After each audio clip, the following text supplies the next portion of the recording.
સુરતની અંદર 1907 ની અંદર જે આપણું કોંગ્રેસ અધિવેશન મળ્યું હતું અને ત્યારથી કોંગ્રેસના બે ભાગલા પડ્યા હતા.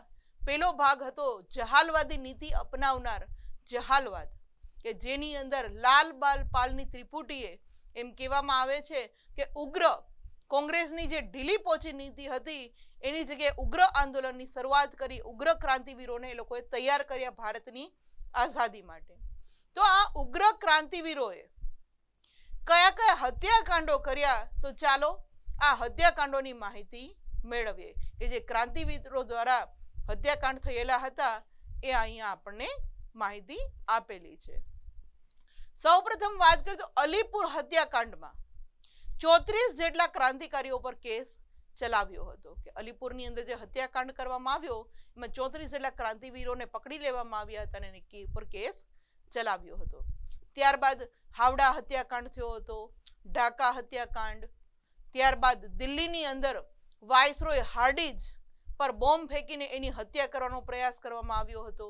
અને 13 નવેમ્બર 1909ના રોજ અમદાવાદના રાયપુર દરવાજાની બહાર વાઇસરોય મિન્ટો ઉપર પણ બોમ્બ નખાયેલો હતો.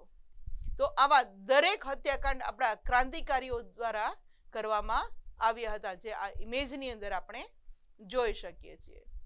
ત્યારબાદ વાત કરીએ તો ઈસવીસન 1920 થી 42 નો જે સમયગાળો હતો એની અંદર કાંકોરી લૂંટ કેસ, ત્યારબાદ લાહોર હત્યાકાંડ અને કેન્દ્રીય ધારાસભા દિલ્હીની અંદર પણ બોમ્બ નાખવામાં આવ્યો હતો.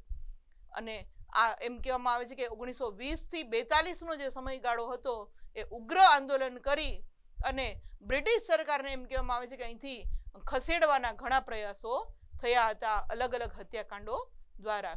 ઇમેજની અંદર જે આપણે હમણાં જ વાત કરી કાકોરી હત્યાકાંડ જે થયો તો લૂંટ કરવામાં આવી હતી, આખી ટ્રેનને લૂંટી લેવામાં આવે છે. કારણ કે આ ટ્રેનની અંદર ભારતની ઘણી બધી ઇન્ફોર્મેશન મુજબ કે સંપત્તિ છે એ વિદેશની અંદર મોકલવાના હતા, જેના કારણે આ કાકોરી લૂંટ કેસ કરવામાં આવે છે. ત્યારબાદ લાહોર હત્યાકાંડ છે, દિલ્હીની જે ધારાસભા બ્રિટિશરોની જ્યાં બેસતી હતી આ ધારાસભાની બહાર પણ બોમ્બ નાખીને આ એમ કહેવામાં આવે છે કે અંગ્રેજ સરકારના જાગી જાય એ કે હવે અમને અમારું ભારતની સ્વતંત્રતા જોઈએ છે એ માટે દિલ્હીની ધારાસભાની અંદર પણ બોમ્બ નાખવાનો પ્રયાસ કર્યો હતો.